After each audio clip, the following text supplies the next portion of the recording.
शोर की नगरी काशी नहीं है, गर्जना की नगरी काशी नहीं है,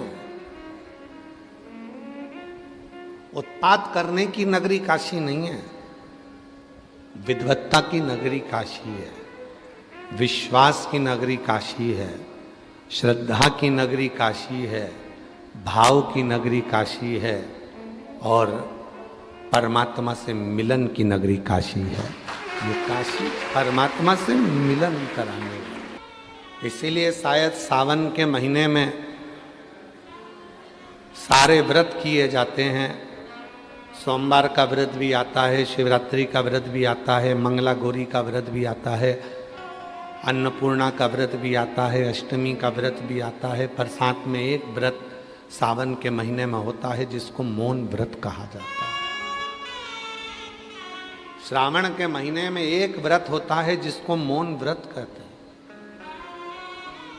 आप सबको मालूम होगा शिव और शक्ति दोनों का अर्धनारीश्वर स्वरूप का जब दर्शन हुआ था, शिव महापुराण की कथा कहती है तब ब्रह्मा जी मौन हो गए थे, क्योंकि ब्रह्मदेव से गलती हो गई थी बहुत।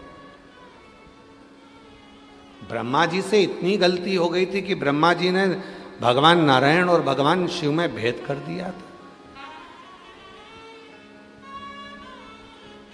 और जब कोई हल नजर नहीं आया कि ब्रह्मा जी ने सोच लिया कि ये मेरा कुछ हो नहीं सकता है, तब ब्रह्मदेव ने ये विचार कर लिया कि अब इसका कोई सार तत्व नजर नहीं आ सकता, तो अब मैं मौन हो जाता हूं। और ब्रह्मदेव मौन हो गए एकदम।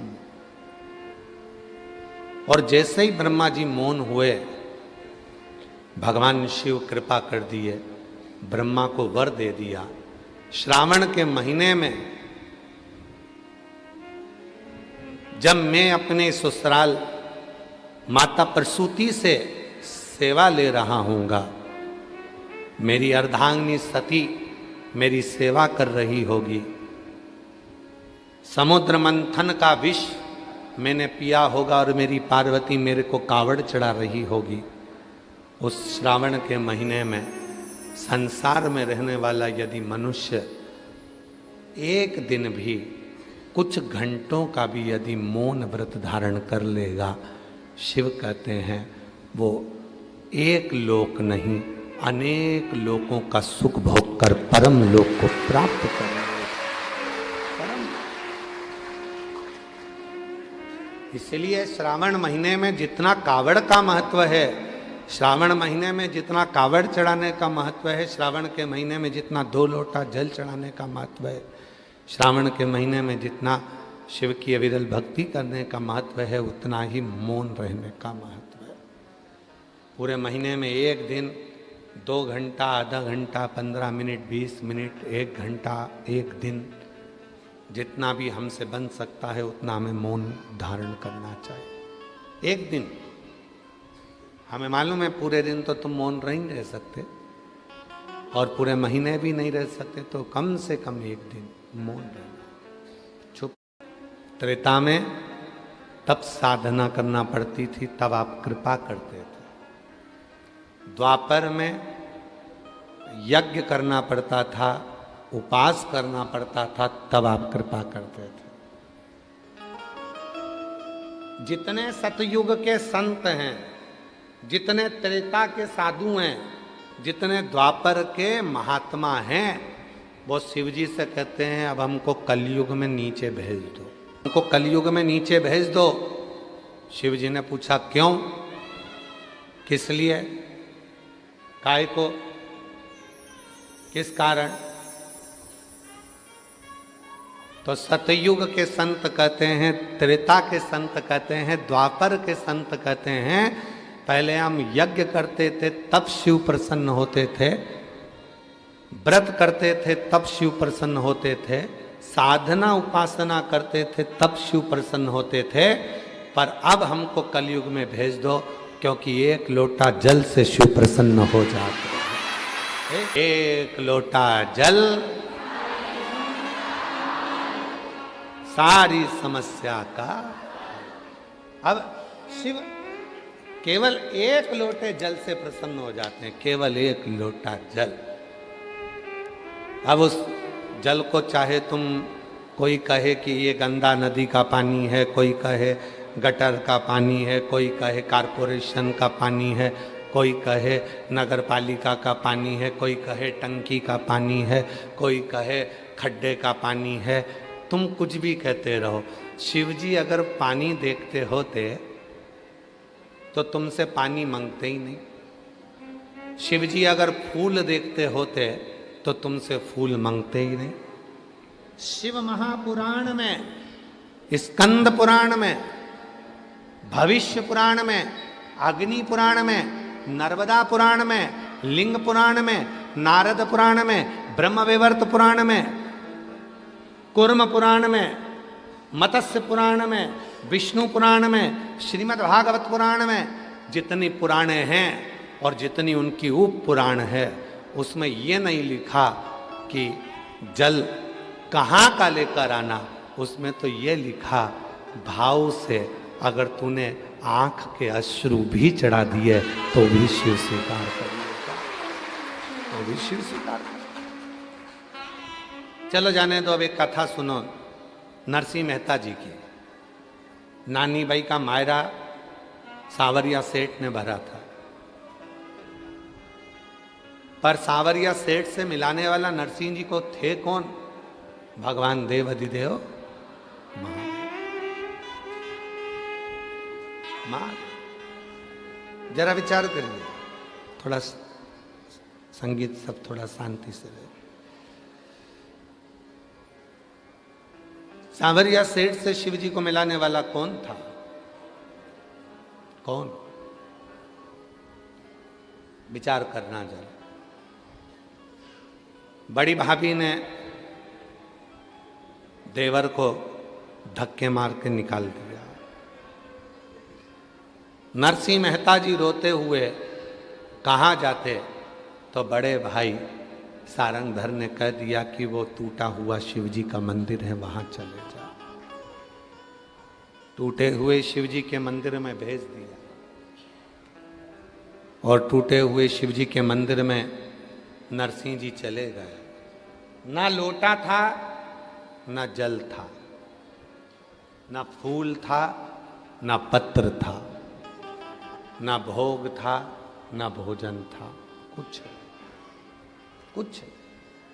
क्या करा नरसिंह जी ने? पूरी रात नरसिंह जी शिवलिंग को गले लगाकर रोते रहे। पूरी रात नरसिंह जी शिवलिंग को गले लगाकर रोते रहे, पूरी रात। सुबह ब्रह्म मुहूर्त में भगवान शंकर ने नरसिंह जी को नंदी पर बिठाया और सांवरिया सेठ का दर्शन कराने के लिए गौलोक धाम ले गए।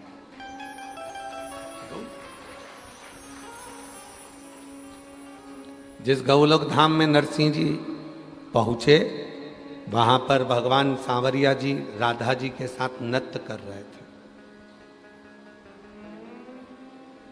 कृष्ण जी का ध्यान गया नरसिंह जी की ओर। यहां लोग मरने के बाद आते हैं, तुम जिंदा जी आ गए। कैसे आ गए? यहां तो जीते जी कोई आता ही नहीं, मरने के बाद आते। तुम कैसे आ गए? नरसिंह जी कहे, मुझे नहीं पता, पर कोई नंदी पर बिठा कर लेकर आया था। कहाँ है वो? जो सांवरिया सेठ ने भगवान शिव जी को देखा, जिंदा जी बैकुंठ तक लाने की सामर्थ्यता किसी में नहीं है, केवल एक शिव में है। वो जल नहीं था तो भी शिव प्रसन्न हुए।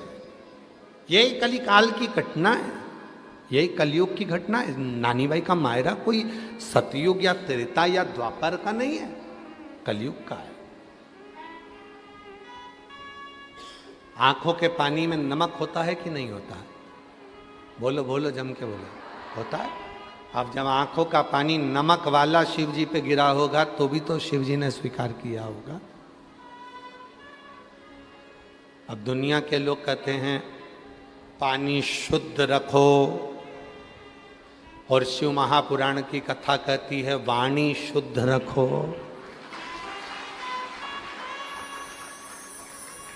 दुनिया के लोग कहते हैं फूल शुद्ध रखो।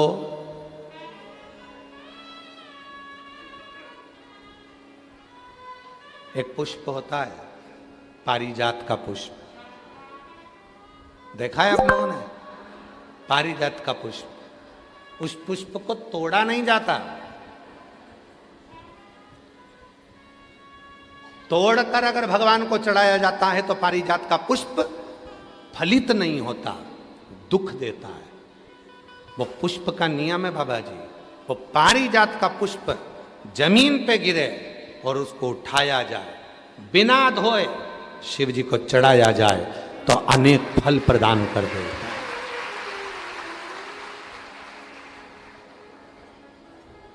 बिना धोए।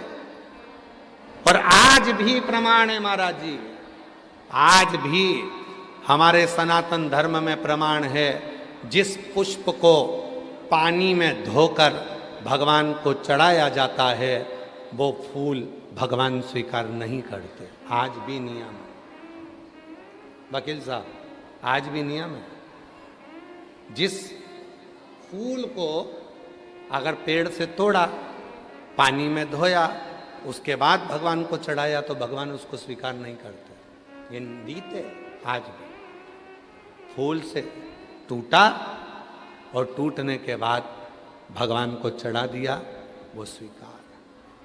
कई माताओं की आदत रहती है पानी के लोटे में, पानी की बाल्टी में फूल तोड़कर डाल लेती हैं, मंदिर जाती हैं, फूल चढ़ा देती हैं, उसी का पानी भगवान को चढ़ा देती हैं।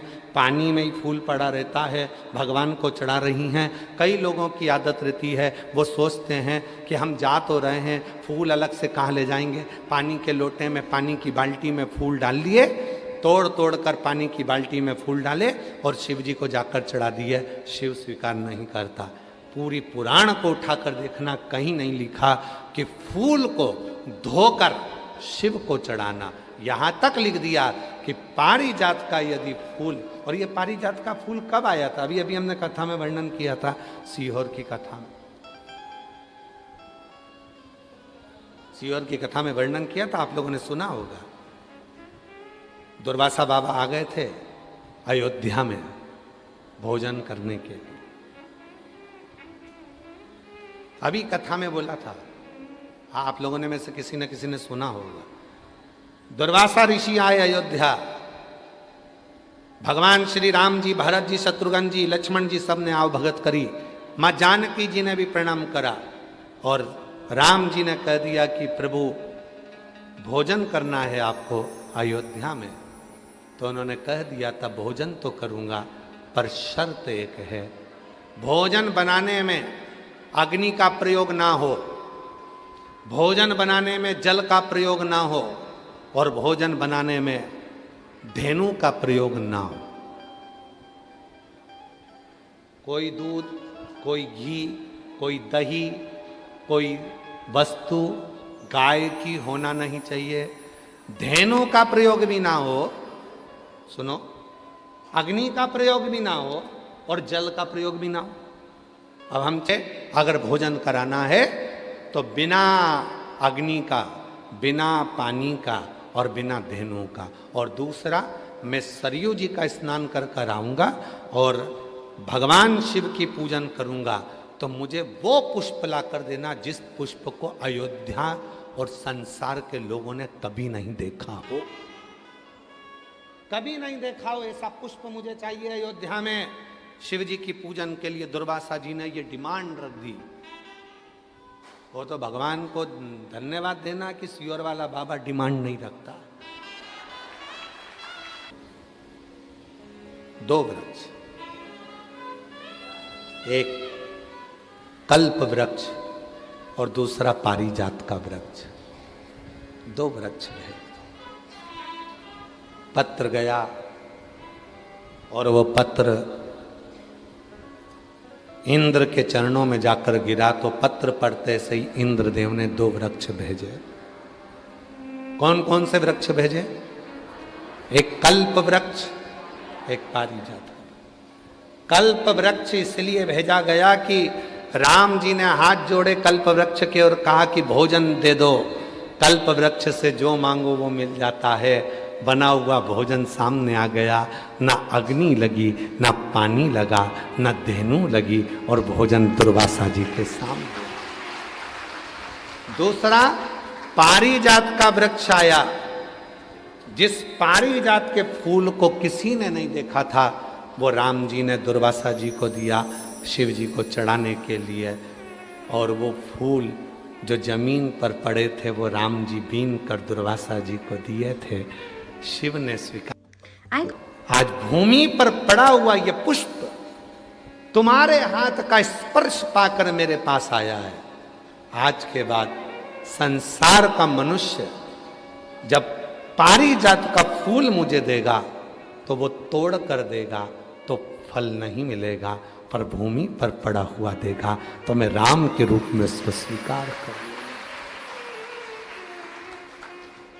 राम जी के हाथ के पुष्प के बराबर पुष्प पारिजात का भूमि पर पड़ा हुआ पुष्प हो जाता है। और दुनिया के लोग बात करते हैं कि ये पानी मत चढ़ाओ, वो पानी मत चढ़ाओ, ये मत करो शिव जी को। ये कई लोग कह देते हैं ये बेलपत्र तुम्हारी पूरी टूट गई है, ये बेलपत्र खंडित हो गई है, ये खंडित बेलपत्र है, शिव जी को मत चढ़ाओ, इसकी एक पत्ती नहीं है, शिव जी को मत चढ़ाओ, ये बेलपत्र का आधा टुकड़ा है, शिव जी को मत चढ़ाओ, ये बेलपत्र का इतना सा टुकड़ा है, शिव जी को मत चढ़ाओ। शिव महापुराण की कथा जिसने पढ़ी नहीं है वो व्यर्थ की बात करते हैं। और जिन्होंने शंकर जी को जान लिया, शिव महापुराण में यहां तक लिखा है कि अगर बेलपत्र के 1,00,000 टुकड़े हो जाएं और बेलपत्र सूख भी जाए, सूख कर भी उसका चूरा बन जाए और चूरे का भी एक तिनका मात्र भी शंकर को चढ़ जाए तो सहस्त्र बेलपत्र के फल के बराबर फल प्राप्त हो जाता है। जो समझे ही नहीं उनको क्या समझाए? जो आज भी दिमाग में लेकर बैठे खंडित है, खंडित है, खंडित है।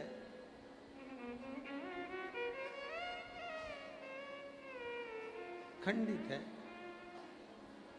कई लोगों के दिमाग में बैठा रहता है। और आप लोगों से निवेदन है, आज की कथा में से ये वाला वीडियो काट के डाल देना आप लोग। जो लोग कहते हैं बेलपत्र खंडित है, बेलपत्र का टुकड़े से टुकड़ा, टुकड़े से टुकड़ा भी अगर है और वो भी अगर शिव को समर्पित है तो वो भी सहस्त्र बेलपत्र के बराबर हमें फल दे रहा है। सहस्त्र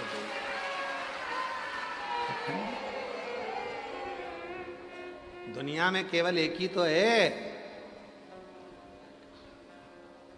पूरी दुनिया में केवल एक ही है, मेरा देव अधिदेव महादेव।